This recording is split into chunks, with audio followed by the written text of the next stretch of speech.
Why have you made the change? Well, but the really simple answer is to keep me side on. I think the keys for batting are getting your feet into a position where you can hit the ball as hard as you can. And for me, the key to that is my back foot staying really side on, which is something I used to speak to you a lot about when you played as well. And my tendency is, particularly in one-day cricket, or if the ball's swinging, so in red ball cricket, is to turn my hip to face the bowler, which then my hands would lead out or would just get me into a lot of trouble. So it's just something I've been tinkering with to try and make sure that my back foot stays as side on as possible. Now just go through the process. Take your stance and tell us what's going through your head.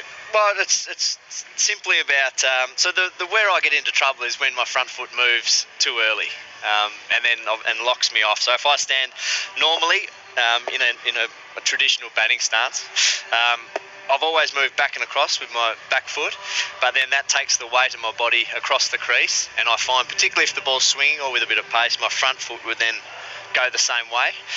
To then access the ball, I would have to be out in front of my body, or I'd get hit on the pad. So one of the ways I've tried to combat that is to, originally I think that if you look at the older footage, was just to start a little bit closed off and simply that one step got me into that position. But I have found, particularly when the ball's swinging, red ball cricket, that I still look to cover, and I'm still getting myself into trouble. So by just turning that front foot a little bit, I just find that I guess my body has to work so hard to get into